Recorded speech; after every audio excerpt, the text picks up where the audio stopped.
तो जब फाइनली बारी आई चुनने की कि आप फाइनली किसके पक्ष में वोट करेंगे when it matters the most, क्या इंडिया रशिया का समर्थन करेगा या फिर यूएसए का, तो इंडिया ने रशिया के खिलाफ वोटिंग करने से मना कर दिया। यूएसए ने इवन दो बहुत प्रेशर डाला हम पर, मगर यूनाइटेड नेशन सिक्योरिटी काउंसिल में India refuse to vote against Russia. और ये मैं कहूँगा अपने आप में एक बहुत ही बड़ा स्टेप है भारत का। ना यहाँ पर आप पूछेंगे मगर यूनाइटेड नेशंस में वोटिंग हो किस बारे में रही थी और इन दी एंड क्या कोई रेजोल्यूशन पास हुआ है रशिया के अगेंस्ट? क्या यूनाइटेड नेशंस की वोटिंग के बाद अब रशिया पे प्रेशर बन चुका है कि ये लोग अपनी आर्मी जल्दी से विड्रॉ कर ले फ्रॉम यूक्रेन? समझाता हूं इस वीडियो में आपको। सबसे पहले ये जान लो कि यूनाइटेड नेशंस का जो सिक्योरिटी काउंसिल है वहां पर एक ड्राफ्ट रेजोल्यूशन प्रेजेंट किया यूनाइटेड स्टेट्स ऑफ अमेरिका ने। इस रेजोल्यूशन में ये लिखा हुआ था, सबसे बड़ी बात यहां पर यह थी कि सब देश यूएन सिक्योरिटी काउंसिल के निंदा करते हैं रशिया की। उसके अलावा रशिया को जल्दी से जल्दी अपनी आर्मी वापस पुल बैक करनी चाहिए यूक्रेन से, और अगर रशिया ऐसा नहीं करता तो फिर रशिया पर सैंक्शंस की जो कार्रवाई है from the United Nations, USA के सैंक्शंस, यूरोपियन यूनियन के सैंक्शंस तो लग गए, यूएन के सैंक्शंस भी अपने आप में काफी पावरफुल होते हैं, तो एडिशनल सैंक्शंस यहां पर रशिया पे लग जाते। तो यूएसए ने यह प्रस्ताव यूनाइटेड नेशन सिक्योरिटी काउंसिल में रखा। अभी के लिए आपको पता होगा कि यूनाइटेड नेशन सिक्योरिटी काउंसिल में 5 तो है स्थायी मेंबर, परमानेंट मेंबर, और फिर 10 है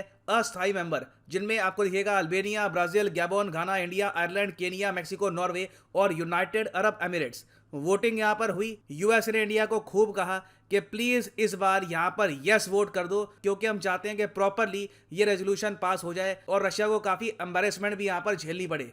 इंडिया ने इन दी एंड क्या किया? एब्सटेन कर दिया। इंडिया ने ना यहां पर पक्ष में वोट किया है ना इसके अगेंस्ट वोट किया है। चाइना ने भी सेम काम किया है।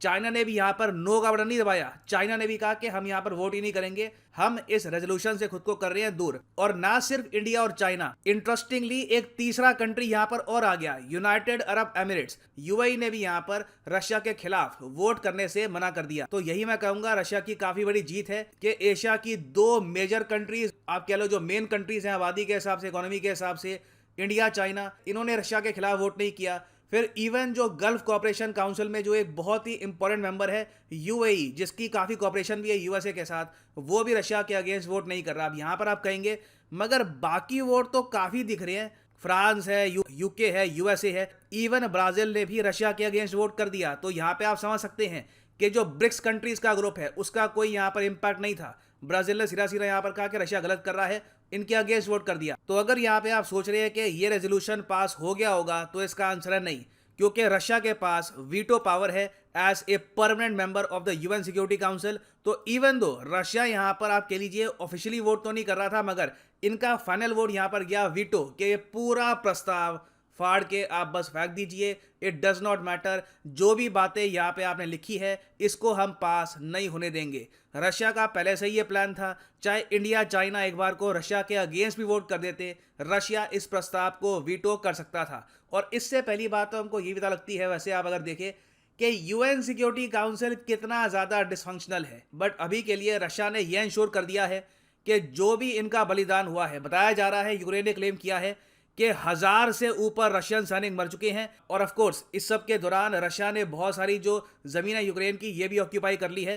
तो जो इनका बलिदान है ये वेस्ट नहीं जाएगा। अगर ये रेजोल्यूशन पास हो जाता तो एक बार को रशिया पे काफ़ी प्रेशर आ जाता कि इतनी सारी कुर्बानियों के बाद भी इनको जो कैप्चर्ड लैंड है यूक्रेन का ये वापस करना पड़ता। ना यूएसए की तरफ से आप अगर देखो तो एक बहुत ही बड़ा डिप्लोमेटिक फेलियर है, क्योंकि चाइना सिर्फ खैर उम्मीद थी कि डेफिनेटली रशिया के अगेंस्ट वोट नहीं करने वाला ये, मगर इंडिया से यूएस को बहुत उम्मीदें थी। इन्होंने बहुत बार इंडिया को कॉल करी, doctor S Jaishankar, Anthony Blinken के बीच में बातचीत हुई, इंडिया नहीं माना। इंडिया ने सिंपली यहाँ पर यह कहा कि इस वक्त we will stay neutral. USA ने यहाँ पर इंडिया को यह भी ऑफर दिया कि इस रेजोल्यूशन में जो लैंग्वेज लिखी है ना, हमें पता है लैंग्वेज से आपको परहेज है, यहाँ पे एक शब्द लिखा हुआ है कंडेम। कंडेम मतलब कि आलोचना करना। हम चलो कंडेम वर्ड हटा देते हैं, कंडेम की जगह हम यहाँ पे डाल देंगे डिप्लोर। अब तो यहाँ पर यस कर दो। इंडिया ने तब भी यहाँ पर सपोर्ट करने से मना कर दिया इस रेजोल्यूशन को। ना यहाँ पे आप पूछेंगे मगर यूनाइटेड अरब एमिरेट्स क्यों?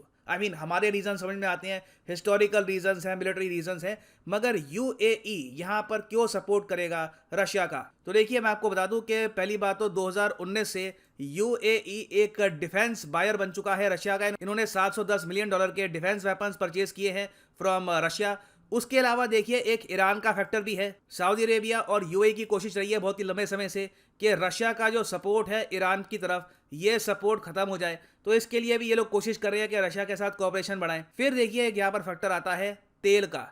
आपको पता होगा जो जीसीसी कंट्रीज हैं यहाँ पर, सऊदी अरेबिया, उसके अलावा ओमान, यूएई, ये सब देश कोऑपरेट करते हैं रशिया के साथ तेल के दामों को मैनेज करने के लिए। दोनों आपको पता होगा ऑयल कार्टेल के मेंबर हैं। जो ओपेक प्लस ग्रुप है, वहां पे आपको रशिया और ये जो ओपेक कंट्रीज हैं दोनों मिलेंगी। तो यूएई का रीजन आपको समझ में आ गया। इंडियन पर्सपेक्टिव से आप अगर देखो तो हमें यहाँ पर याद आती है 1971 war between India and Pakistan, क्योंकि रशिया भी मिलिट्री एडवांस के मामले में उसी एंगल पे खड़ा हुआ है।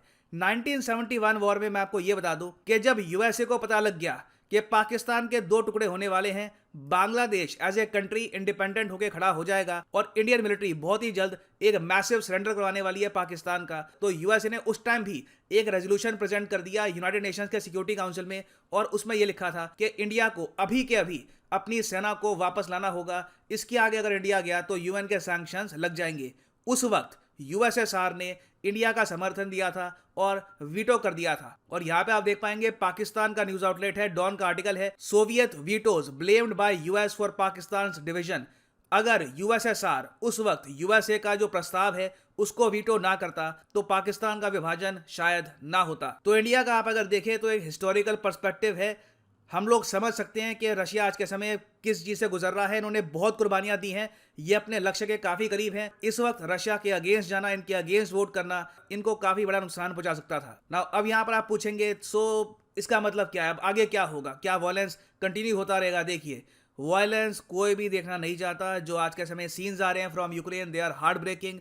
पुतिन का प्लान सिंपली यहाँ पर यह है कि यूक्रेन में जो करंट गवर्नमेंट है ये हट जाए। पुतिन ऑलरेडी कह चुके हैं कि मैं ऑक्यूपाई नहीं करूंगा यूक्रेन को। ये कह चुके हैं कि मेरा यहाँ पर ये नहीं है कि यूक्रेन का झंडा फाड़ दूंगा और बिल्कुल यूक्रेन को पार्ट बना दूंगा रशिया का, ऐसा कुछ भी नहीं है। ये सिंपली अभी के लिए जो यूक्रेन में गवर्नमेंट है जो बहुत ज़्यादा प्रो यूएसए है, इसको हटाकर एक न्यूट्रल गवर्नमेंट, ये लोग न्यूट्रल कह रहे हैं मगर ऑब्वियसली वो प्रो रशिया होगी, एक प्रो रशिया गवर्नमेंट इंस्टॉल कर देंगे यहाँ पर यूक्रेन में और फिर ये लोग वापस चले जाएंगे।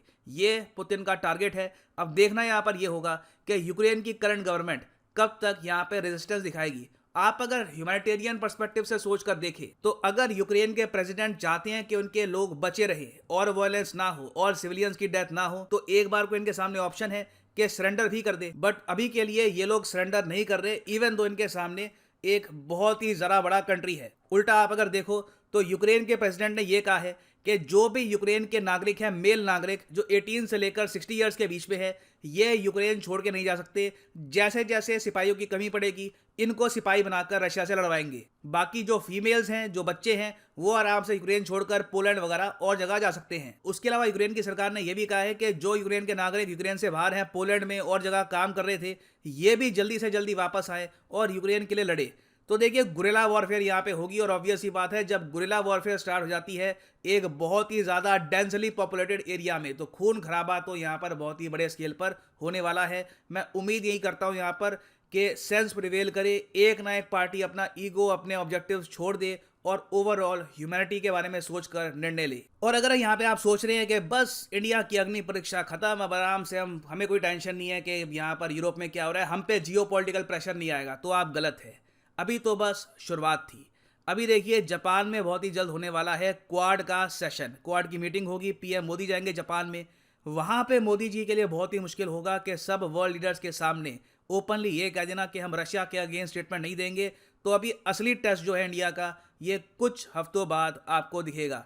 तो यहाँ पर मैं जानना चाहूँगा आपका ओपिनियन, एक बहुत ही फ्रैंक ऑनेस्ट ओपिनियन दीजिएगा। क्या आप मानते हैं कि इंडिया की जो वोटिंग थी at the UN Security council ये ठीक थी, या फिर आप मानते हैं कि नहीं यही टाइम था कि हम ह्यूमैनिटी का साथ देते, डेमोक्रेसी का साथ देते, यूक्रेन का सपोर्ट करते? लिखेगा अपने ओपिनियन के बारे में कमेंट सेक्शन में, मैं जेन्युइनली जानना चाहूँगा आपके विचार। एंड फाइनली यहाँ पर मैं ये भी ऐड कर दूँ कि आप किसी भी एग्जाम की तैयारी कर रहे हैं, चाहे यूपीएससी, एसएससी, बैंक, सिंपली जाओ कमेंट सेक्शन में, चूज करिए अपना एग्जाम। फॉर एग्जाम्पल अगर आप प्रिपेयर कर रहे हैं let's say for UPSC, click करिए यूपीएससी वाले लिंक पर और यहाँ पे आप परचेज कर पाएंगे यूपीएससी का यूनिक कॉम्बो पैकेज, जिसके अंदर आप यूपीएससी प्रीलिम्स, मेंस, ऑप्शनल तीनों की ही तैयारी कर पाएंगे in a single purchase. Optional of course आपकी चॉइस का होगा, political science, history, geography, whichever you choose. और अगर आपके पास अभी टाइम है, अगर आप एक कॉलेज स्टूडेंट हैं 2-3 साल का टाइम है, आराम से आप एक यूपीएससी का अटेम्प्ट देना चाहते हैं 2025-26 के आसपास, तो जो 36 महीने का कोर्स है ये भी आप कर सकते हैं परचेज। मगर जो यहाँ पर प्राइसेस लिखे हैं पे करने की आवश्यकता नहीं है, सिंपली यहाँ पर कोड यूज करो PD10 and the prices will start following. So use the code PD10 and save money. So इसी नोट के साथ ये है वीडियो का अंत। Thank you for listening and as always God bless you all.